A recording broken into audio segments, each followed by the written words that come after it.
दोस्तों, अगर आप अमेरिका जा रहे हैं तो आपको एक बहुत ही खास चीज गौर करने को मिलेगा कि पूरे यूनाइटेड स्टेट्स में आपको हर जगह भारत से बने सीवर के कवर्स देखने को मिलेंगे। इन्हें मेन होल कवर कहा जाता है, जिसका इस्तेमाल सीवर और गटर को ढकने के लिए किया जाता है। फिर चाहे आप न्यूयॉर्क से लेके मैनहट्टन या अलाबामा से लेके कैलिफोर्निया, आप यूनाइटेड स्टेट में कहीं भी चले जाइए, आपको यही मिलेगा। और आपको ये मेड इन इंडिया के एनग्रेविंग के साथ मिलेगा। ऐसे गटर के ढक्कन हर जगह देखने को मिलेंगे, क्योंकि यूएसए के मेन होल कवर्स की डिमांड का आज 60 से 70% हिस्सा भारत से इंपोर्ट किया जाता है। और बहुत कम लोग इसके बारे में जानते हैं कि भारत के एक छोटे से शहर की वजह से ही आज यूनाइटेड स्टेट्स का सीवर इंफ्रास्ट्रक्चर चल पा रहा है। भारत आज यूएसए जैसे डेवलप्ड देश को 10 लाख से ज्यादा मैनहोल कवर्स एक्सपोर्ट करता है। लेकिन इसके पीछे एक वजह भी है जो हमें जान लेना चाहिए।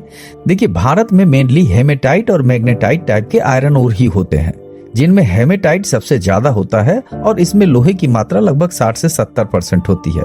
बट ये बात ध्यान रखिएगा कि ये सबसे घटिया लोहा में से माना जाता है, क्योंकि इसमें मैग्नेटिक प्रॉपर्टीज बहुत कम होती हैं और साथ ही साथ फ्लेक्सिबिलिटी नहीं होती है, यानी बहुत ही कठोर होता है, टूट जाता है। जैसे पुराने जमाने में आपको याद होगा कि ग्राउंड वाटर से निकालने वाले नल ज्यादातर इसी कास्ट आयरन से बने होते थे।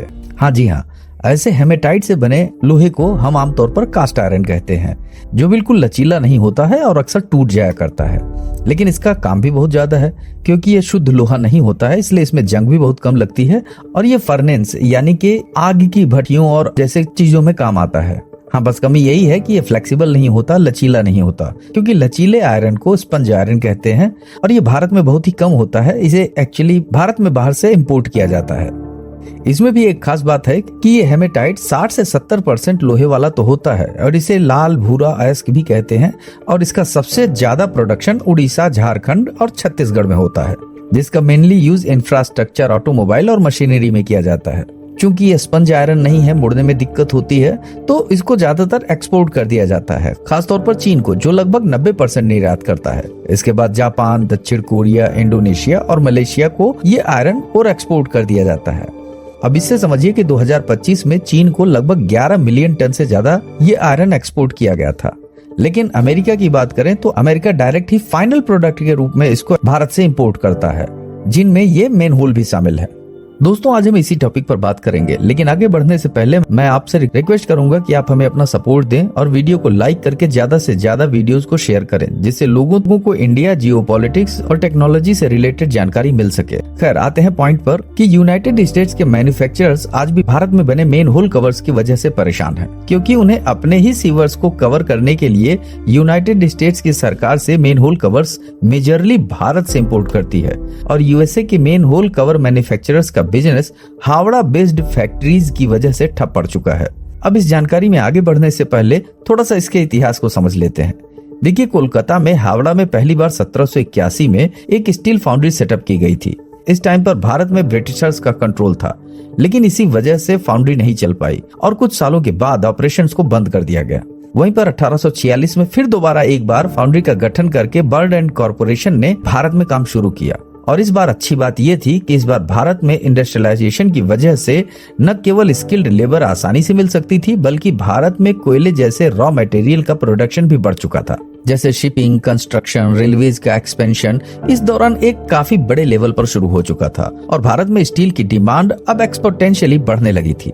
शुरुआत में इसी स्टील फाउंड्रीज को ब्रिटिशर्स कंट्रोल करते थे, लेकिन स्टील की बढ़ती हुई डिमांड की वजह से अब दूसरे बिजनेसमैन भी इस सेक्टर में उतरने लगे थे और साल 1900 तक आते आते भारत में और सेक्टर्स के लिए भी स्टील का प्रोडक्शन शुरू हो गया, जिससे 1912 से 1940 के बीच में ब्रिटिशर्स ने भारत से बहुत ही छोटे लेवल पर स्टील का एक्सपोर्ट भी शुरू कर दिया था। वहीं आजादी के बाद भारत को फॉरेक्स रिजर्व बढ़ाने की भी जरूरत थी। तब हमने एक बड़े लेवल पे स्टील के प्रोडक्ट्स वेस्टर्न देशों को एक्सपोर्ट करने शुरू कर दिए और 1921 से 1990 के बीच में भारत ने यूएसए को मेन होल कवर्स एक्सपोर्ट करना शुरू किया, जो यूएसए के बने मेन होल कवर से 60 से 70% ज्यादा सस्ते थे। और वहीं पर 1990 से लेके 2000 तक भारत की यूएसए मेन होल कवर का 60% से ज्यादा मार्केट डोमिनेट कर चुका था, जो कि आज तक कायम है। अब आप इसी बात से समझिए कि इंडियन एक्सप्रेस के एक आर्टिकल में बताया गया है कि 1970 तक यूएसए में मेन होल कवर का इंपोर्ट ना के बराबर था।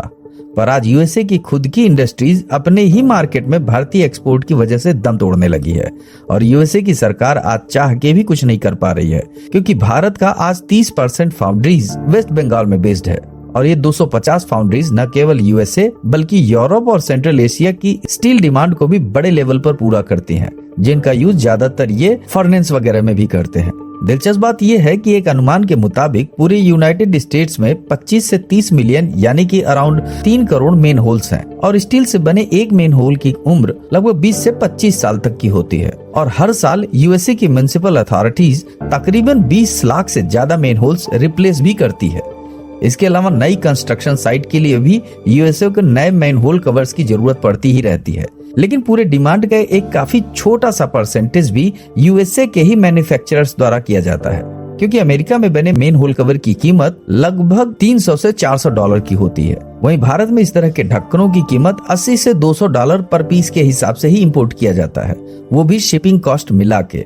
आज भारत भले ही स्टील प्रोडक्शन में पूरी दुनिया में दूसरी रैंकिंग पे आता है, लेकिन अगर यूएसए मार्केट के अलावा ओवरऑल ग्लोबल मार्केट को देखा जाए तो मेन होल कवर के एक्सपोर्ट में वियतनाम और चाइना भारत से काफी आगे हैं और यूरोपियन मार्केट को भारत से बड़े लेवल पर डोमिनेट करते हैं। अब सोचिए, अकेले मेन होल कवर के मार्केट के वैल्यूज आज तकरीबन $6.5 बिलियन से भी ज्यादा है और दुनिया के 3 देश इस इंडस्ट्री को डोमिनेट करते हैं। लेकिन ये ज्यादा दिनों तक चल नहीं सकता, क्योंकि हाल ही में इस इंडस्ट्री के अंदर मटेरियल शिफ्ट देखने को मिला है। मेरा मतलब दूसरे तरह के लाइट वेट और जंग न लगने वाले मटेरियल्स जैसे कि फाइबर, रीइंफोर्स प्लास्टिक और पॉलीमर कंपोजिट्स इस मेन होल कवर को रिप्लेस करने लगे हैं। ये न केवल हल्के होते हैं बल्कि ऐसे कवर्स को 50 से 60 सालों तक रिप्लेस करने की भी जरूरत नहीं पड़ती है। इसके अलावा कास्ट आयरन से बने मेन होल से इसकी कीमतें भी लगभग 30% कम ही होती हैं। अब वहीं पर भारत भी इस तरह के मेन होल्स का प्रोडक्शन शुरू कर चुका है और धीरे धीरे दुनिया भर में इसकी डिमांड बढ़ने लगी है। इसका असर अब वेस्ट बंगाल की फाउंड्रीज पे भी दिखने लगा है, जिसमें पिछले कुछ महीनों से कास्ट आयरन से बने मेन होल कवर्स की डिमांड में 5 से 6% की गिरावट आई है।